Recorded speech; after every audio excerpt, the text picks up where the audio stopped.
Hey everybody, at BV Matson here. Welcome back to part 2 of the vintage motorcycle seat restoration project. We are working on the 1968 CB350, and in today's video, we're going to do sandblasting, we're going to do some welding, we're going to do some painting, and we're also going to do the test fit of the cushion and the cover on this vintage seat. I hope you enjoy it. Really, the next step is to crank up the air compressor. God, this has been a game changer getting that in my life.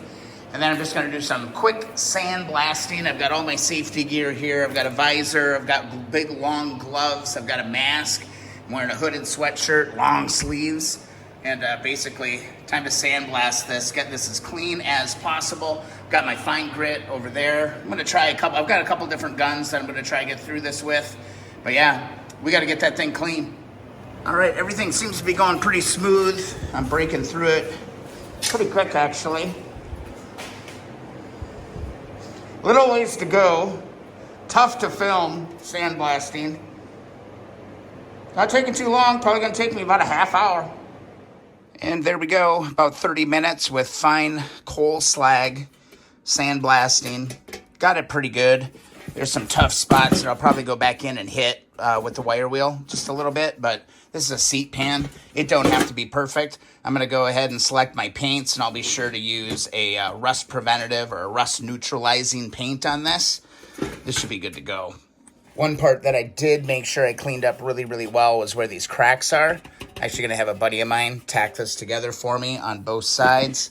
Tried to clean those up as best I can so that can get welded. We'll get that welded, we'll get that ready, we'll get it painted. I don't need to show you how to paint a seat pan. One thing worth noting is be sure to clean any surfaces really well if you're welding. And while we got a little bit of welding going on in the background on that seat, just want to show you what paint I decided to go with.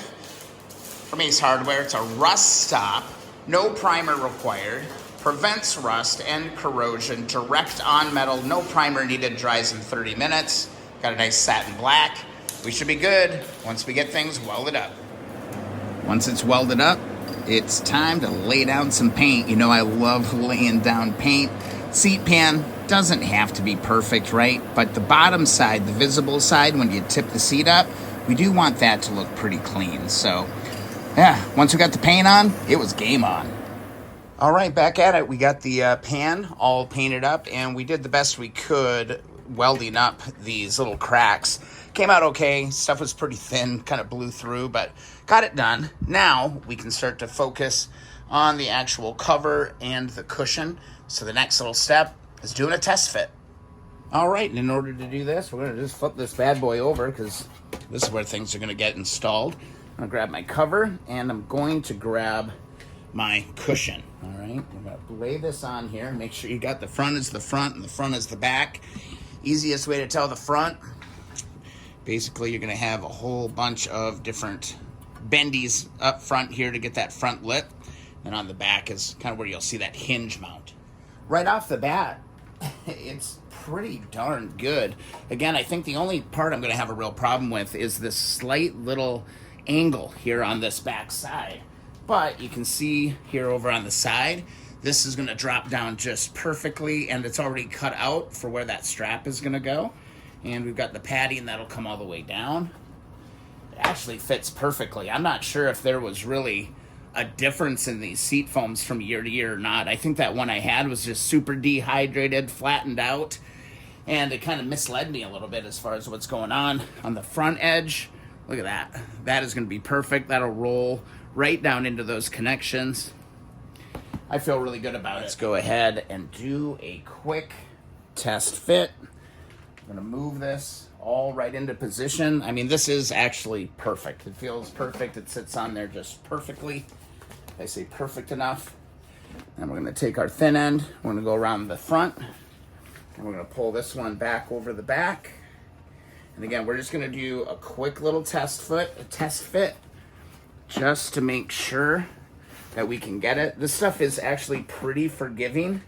You know, you're going to be able to suck this stuff down just a little bit to get stuff to fit right. And we'll just see if we can kind of massage this into position here. I'm going to flip the pan over just like that. And this is where we're going to kind of tackle our little our little rivets or our little pokies. So what you want to do at the end of the day is you've got a seam, right? You've got your seam. You want your seam to kind of align with the bottom of all of this stuff. So I'm just going to kind of get started here. I'm going to pull my seam up, and I'm just ever so gently going to hook it. Let me show you that a little bit better here. I'm not poking it through. I am just kind of poking it to hold it in position.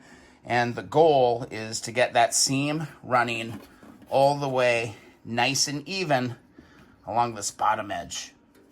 So this could be a little test of patience for sure.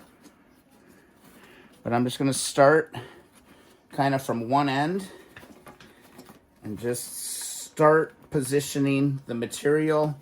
Try to get some tension built up. So maybe I'll hop over to this other side and we'll grab this as well from this corner. Just like this. Fold that over. Get that lined up really nice. Pull it into position, and again, just gently drop that down. Grab that one. We can do the same thing here. Again, I just want to do a nice test fit so I can get this seam running as even as possible. It's a tedious process. Take your time. This test fit is really important. All right. So for now, I think I'm close enough. I've got this thing just kind of punched in here. Let's flip it over, see what we've got. And you know what? I think if I just pull a little bit tighter when I do my final pull, I think I'm going to be just fine. This front end is going to be perfect. But if I look back here, I do have just a little bit. Here's where that weird shape is coming from. I feel like I'm gonna need to get a little bit of filler in on this, or maybe I can just pull this back a little bit more, because you can see it's not quite there. I want this strip to be back here. I'm just wondering if I need to add a little bit of filler. And looking here, I don't like being able to see this shape here. So just trying to see if there's some material I can pull down. And there is. Once this gets a little tighter around here, that is actually gonna look really good. I just need to make sure that I pull this down. So I think working front to back is gonna be the way to go on this, because I want this really tight right there. This actually looks really, really good. What do you think? I think the key is just to make sure that you're getting all this padding and all this material up and over on these ends. Because see here, I've got just a little bit that kind of curls up underneath. So I just want to make sure that that's kind of protruding on that a little bit. And I think we'll be able to be good to go. I don't think I need to modify this at all. And then we'll have our strap that goes in and holds that all down. I'm pretty pleased. Let's go ahead and take this all back apart, because I do have a couple of small issues that I need to deal with. So there you go. That's part 2. We got it sandblasted. We got it welded. We got it painted, and we did a test fit on that seat, which is huge. I think we're in good shape. Be sure to check the description for all the other videos in this playlist. There's going to be 5 of them. If you enjoyed this, be sure to subscribe. Also, hit that like button. It really, really helps the channel. And lastly, if you want a free Keep On Wrenching sticker, head on over to keeponwrenching.com. We'll see you in the next video or live stream.